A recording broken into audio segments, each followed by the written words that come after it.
Hello Malaysia, salam sejahtera, selamat pagi, selamat petang, selamat tengah hari, selamat malam, dan salam sejahtera semua. Tuan-tuan dan puan-puan, tidak lama lagi PRU 15 bakal diadakan. Sudah pasti persediaan parti itu sangat padu. Saya lihat semasa berjalan, lihat banyak bendera dikibarkan, banyak bendera dipacak. Ini menunjukkan sokongan kita untuk sistem demokrasi di Malaysia. Kita turun mengundi. Tuan-tuan dan puan-puan, tapi ada satu nasihat daripada saya. Sebelum kita berkempenlah secara bijaksana, mempunyai akal budi yang sihat. Menunjukkan kita ini berintegriti dalam berkempen. Maksud saya di sini tuan-tuan dan puan-puan, kita perlu berkempen tanpa memburukkan parti orang lain. Kita kena hormat, saling menghormati antara satu dengan yang lain. Jadi biarkan, jika kita nak berkempenlah dengan sihat. Parti lain sokong ini, biarkanlah mereka sokong. Kita sokong ini, kita sokong ini. Jika menang mereka, menanglah mereka. Jika kita menang, menanglah kita. Begitu kita kena tetapkan ataupun terapkan nilai itu di dalam hati kita semasa kita berkempen. Tuan-tuan dan puan-puan, hari ini ada satu yang admin ingin kongsikan. Hanya orang zahid jadi calon. Adakah Ismail Sabri berjaya pujuk? Dipetik daripada Agenda Daily. Hanya orang zahid jadi calon. Adakah Ismail Sabri berjaya pujuk? Calon Barisan Nasional BN yang akan bertanding pada PRU 15 difahamkan sudah menerima surat aku janji masing-masing secara berperingkat. Majoritinya orang Presiden UMNO sudah menerima lebih awal. Spekulasi dan juga kabar angin, hanya nama orang Datuk Seri Ahmad Zahid Hamidi lebih ramai tercalon untuk bertanding pada PRU 15 kali ini. Kecoh di kalangan akar umbi yang mula berkongsi ucapan tahniah dalam kumpulan aplikasi WhatsApp dan Telegram. Ketua-ketua bahagian yang memberi ucapan tahniah kepada mereka yang tercalon. Tidak kurang juga ada yang diam membisu kerana nama tidak berada dalam senarai yang dicalonkan.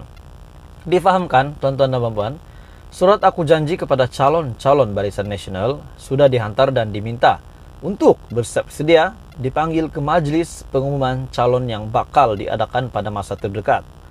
Namun, terdapat usaha daripada pihak tertentu yang cuba mencari jalan untuk memujuk Zahid agar tidak menyingkirkan calon yang boleh menang walaupun berada dalam kem yang berbeza. Difahamkan, langkah untuk meminta Zahid agar menimbang semula senarai calon yang sudah dimuktamadkan ini, walaupun hanya tinggal beberapa hari lagi menjelang pengumuman calon Barisan Nasional tidak lama lagi. Beberapa nama yang dipetik dalam media yang antaranya menyenaraikan individu-individu yang dilihat berada dalam kem sebelah lain.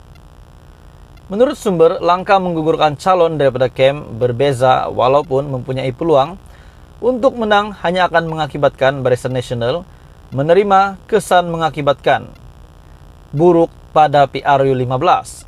Ya, surat aku janji sudah keluar secara berperingkat. Ada yang sudah dapat 2 hari lalu. Namun berdasarkan calon yang menandatangani, majoriti di kalangan mereka yang melihat mesra dan menyokong presiden. Senarai calon yang dimuktamadkan tersebut mengejutkan banyak pihak, tidak terkecuali Naib Presiden Datuk Seri Ismail Sabri Yaakob. Usaha terakhir yang boleh dilakukan bagi mengelak daripada BN terus berpecah adalah dengan meletak semula nama calon yang boleh menang, bukan calon yang dilihat cenderung dengan kumpulan tertentu dalam UMNO.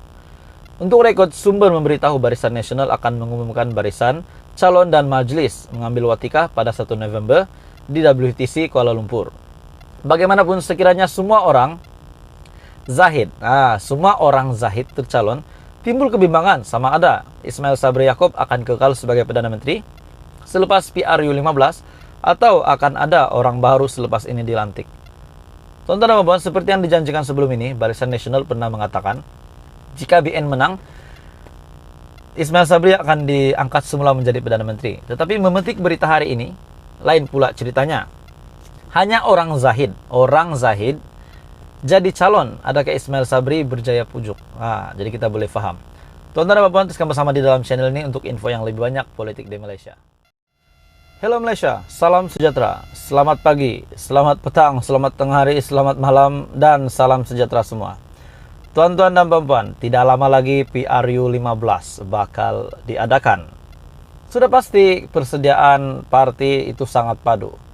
Saya lihat semasa berjalan, lihat banyak bendera dikibarkan, banyak bendera dipacak. Ini menunjukkan sokongan kita untuk sistem demokrasi di Malaysia. Kita turun mengundi. Tuan-tuan dan puan-puan, tapi ada satu nasihat daripada saya. Sebelum kita berkempenlah secara bijaksana, mempunyai akal budi yang sehat. Menunjukkan kita ini berintegriti dalam berkempen. Maksud saya di sini tuan-tuan dan puan-puan, kita perlu berkempen tanpa memburukkan parti orang lain. Kita kena hormat, saling menghormati antara satu dengan yang lain. Jadi biarkan. Jika kita nak berkempenlah dengan sehat. Parti lain sokong ini, biarkanlah mereka sokong. Kita sokong ini, kita sokong ini. Jika menang mereka, menanglah mereka. Jika kita menang, menanglah kita. Begitu. Kita kena tetapkan ataupun terapkan nilai itu di dalam hati kita semasa kita berkempen. Tuan-tuan dan puan-puan, hari ini ada satu yang admin ingin kongsikan. Hanya orang zahid jadi calon. Adakah Ismail Sabri berjaya pujuk? Dipetik daripada agenda Daily. Hanya orang zahid jadi calon. Adakah Ismail Sabri berjaya pujuk? Calon Barisan Nasional BN yang akan bertanding pada PRU 15 difahamkan sudah menerima surat aku janji masing-masing secara berperingkat. Majoritinya orang Presiden UMNO sudah menerima lebih awal. Spekulasi dan juga kabar angin, hanya nama orang Datuk Seri Ahmad Zahid Hamidi lebih ramai tercalon untuk bertanding pada PRU 15 kali ini. Kecoh di kalangan akar umbi yang mula berkongsi ucapan tahniah dalam kumpulan aplikasi WhatsApp dan Telegram. Ketua-ketua bahagian yang memberi ucapan tahniah kepada mereka yang tercalon. Tidak kurang juga ada yang diam membisu kerana nama tidak berada dalam senarai yang dicalonkan. Difahamkan, tuan-tuan dan puan-puan, surat aku janji kepada calon-calon Barisan Nasional sudah dihantar dan diminta untuk bersedia dipanggil ke majlis pengumuman calon yang bakal diadakan pada masa terdekat. Namun, terdapat usaha daripada pihak tertentu yang cuba mencari jalan untuk memujuk Zahid agar tidak menyingkirkan calon yang boleh menang walaupun berada dalam kem yang berbeza. Difahamkan, langkah untuk meminta Zahid agar menimbang semula senarai calon yang sudah dimuktamadkan ini, walaupun hanya tinggal beberapa hari lagi menjelang pengumuman calon Barisan Nasional tidak lama lagi. Beberapa nama yang dipetik dalam media yang antaranya menyenaraikan individu-individu yang dilihat berada dalam kem sebelah lain. Menurut sumber, langkah menggugurkan calon daripada kem berbeza walaupun mempunyai peluang untuk menang hanya akan mengakibatkan Barisan Nasional menerima kesan mengakibatkan buruk pada PRU 15. Ya, surat aku janji sudah keluar secara berperingkat. Ada yang sudah dapat 2 hari lalu. Namun berdasarkan calon yang menandatangani, majoriti di kalangan mereka yang melihat mesra dan menyokong presiden. Senarai calon yang dimuktamadkan tersebut mengejutkan banyak pihak, tidak terkecuali Naib Presiden Datuk Seri Ismail Sabri Yaakob. Usaha terakhir yang boleh dilakukan bagi mengelak daripada BN terus berpecah adalah dengan meletak semula nama calon yang boleh menang, bukan calon yang dilihat cenderung dengan kumpulan tertentu dalam UMNO. Untuk rekod, sumber memberitahu Barisan Nasional akan mengumumkan barisan, calon dan majlis mengambil watikah pada 1 November di WTC Kuala Lumpur. Bagaimanapun sekiranya semua orang Zahid tercalon, timbul kebimbangan sama ada Ismail Sabri Yaakob akan kekal sebagai Perdana Menteri selepas PRU 15 atau akan ada orang baru selepas ini dilantik. Tuan-tuan dan puan, seperti yang dijanjikan sebelum ini, Barisan Nasional pernah mengatakan jika BN menang, Ismail Sabri akan diangkat semula menjadi Perdana Menteri. Tetapi memetik berita hari ini, lain pula ceritanya. Hanya orang Zahid jadi calon. Adakah Ismail Sabri berjaya pujuk? Jadi kita boleh faham. Tuan-tuan dan puan, terus bersama di dalam channel ini untuk info yang lebih banyak politik di Malaysia.